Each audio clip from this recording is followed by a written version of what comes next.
Ils étaient 10 bateaux en 2008, 14 en 2010. Cette année, 20 voiliers de course prendront le départ demain à 10h de la 3e Groupama Race, avec une belle nouveauté pour cette édition, puisqu'elle accueille pour la première fois des bateaux australiens et néo-zélandais venus de Melbourne et Auckland. Ils sont donc 136 marins, dont 23 étrangers, à s'engager dans la plus grande banane olympique du monde, 3 à 6 jours de mer, à défier les éléments. Départ Nouméa, arrivée Nouméa. La Groupama Race est une course tactique et endurante de 600 000, près de 1500 km en tirant des bords. La particularité de la course est de se dérouler aussi bien sous spi, cette grande voile ronde gonflée en vent arrière, et au pré, le long de la côte ouest, avec le vent dans le nez et les paquets de mer sur le pont du bateau.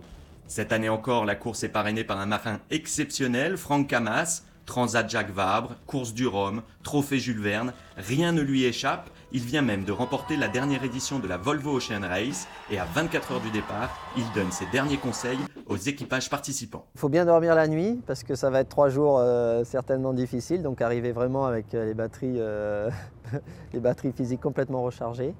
Et il faut presque 24 heures avant être déjà capable de se dire je prends le bateau et je suis capable de faire la course. Donc il faut que les dernières 24 heures soient presque des 24 heures en trop et qu'on n'ait plus rien à faire et que le bateau soit prêt, l'équipage soit prêt, qu'on ne se pose plus aucune question. Il faut toujours avoir cette petite marge parce qu'on sait très bien qu'on oublie toujours des trucs. Sur la Groupama Race, 2 podiums sont à conquérir, celui en temps réel qui récompensera le premier bateau à franchir la ligne d'arrivée et celui en temps compensé qui récompense l'équipage qui aura le mieux fait avancer son bateau.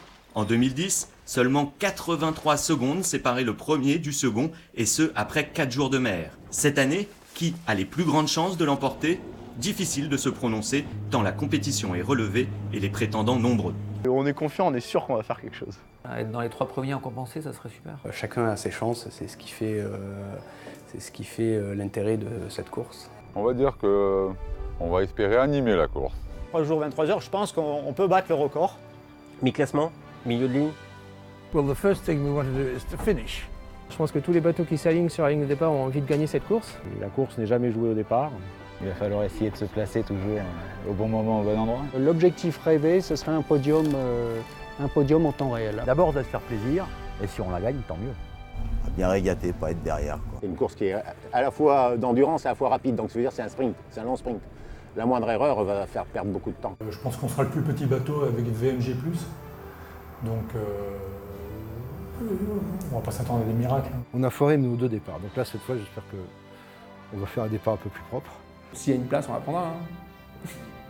Alors, si vous souhaitez suivre cette course qui s'annonce d'ores et déjà passionnante, rendez-vous nombreux demain dès 9h au Rocher à la Voile pour assister au départ de la course et encourager tous ces marins.